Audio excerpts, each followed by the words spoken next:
Oh my God. Oh my God. Chapter 690. I see why Oda wanted this in the volume now.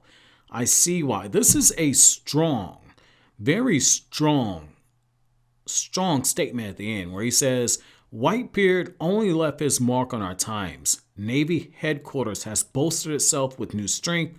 None of the other big players have acted, as though they've only been preparing. That war was nothing more than a prologue. Like you've always said, a new age is coming, with unmatched power, an age of daring and mighty. Well, now I've destroyed the gears and no one can turn back. Wow. If Marineford was only a prologue, what the fuck is Law about to start? What is Law about to start? Holy crap. This is wow. And what is Luffy's generation about to do? That's the key. What is Luffy's generation about to do? That is some telling stuff. And that comes after Doflamingo's just doing all this talking to Law, saying, yeah, you've been terrified. You've been traumatized of Vergo. You're about to be finished off. You've pissed him off. And then Law continues to just chop through him with one go. Wow. Wow. This is what I'm talking about. This is like setting the stage for the next era. Like, there are ways to end a volume, and then there are ways to end a volume. This isn't the latter. Like, it's one of those times where you just get so excited, well, all of a sudden your dick gets hard when you read it, and you go, ooh, like, Oda, you're turning me on, baby. Like, what's going on here? Like, I am loving this right here. And what's really interesting about this is the fact that, like, when Luffy is hearing Caesar talk, like, he hit Caesar so bad, this dude has a speech impediment at one point. Like, he can't get his words out correctly. And Luffy is continuing just pummel away at this guy. And Caesar is just like, don't you understand? I got the big players backing me. You don't want to do this to me. And Luffy's letting his fist do the talking. And when Caesar says, like, Smoker and Vergo, they can do nothing against, Smoker and Law can do nothing against Vergo's hockey.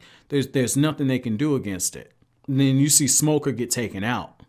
I should have known the moment that Smoker, continued to fight and go into that whole Logia ability where his body's turned into smoke. And even though it's a bad matchup, he's continuing to do it. Should have known something was up. The whole point was to draw enough attention to where Law could steal his heart back.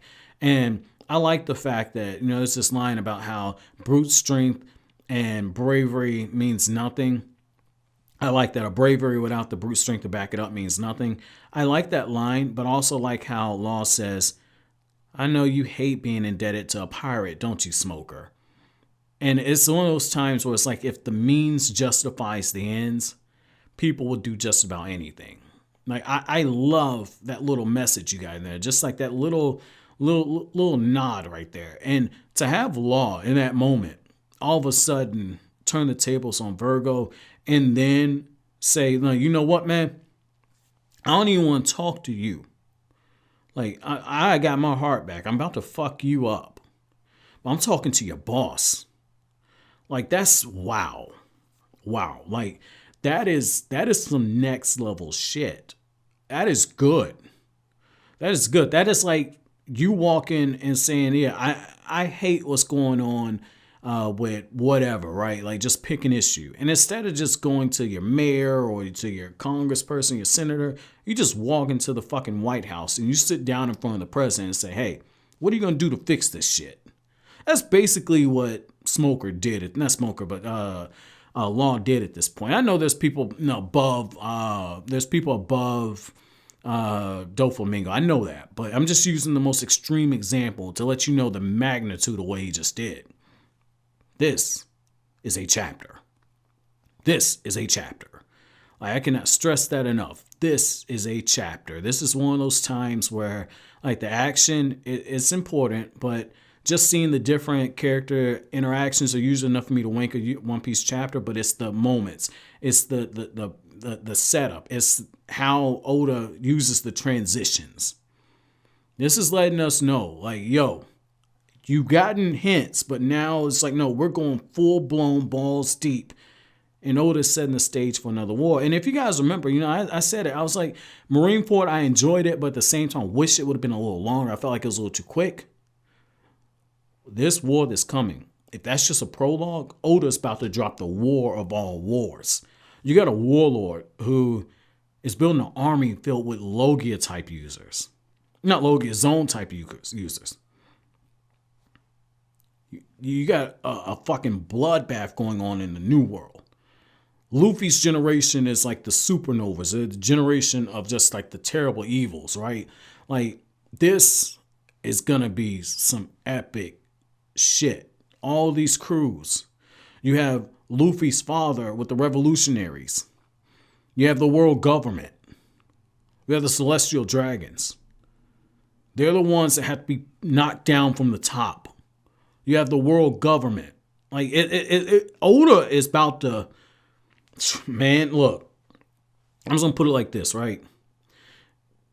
If I could compare this to anything, this war that is coming, this is going to be the equivalent of an asteroid falling into California. The shockwave that comes, not only is California and like most of the West Coast going to be underwater, but it's going to start a shockwave that's going to wipe out the whole fucking planet. Like, that's the type of war that's coming. The One Piece world as we know it is no longer going to exist after this war. This will be the war to end all wars. The fact that Law is setting this into motion, it lets me know that Law has something else planned. This goes deeper than getting back at Doflamingo. This goes deeper than unseating one of the four emperors, right?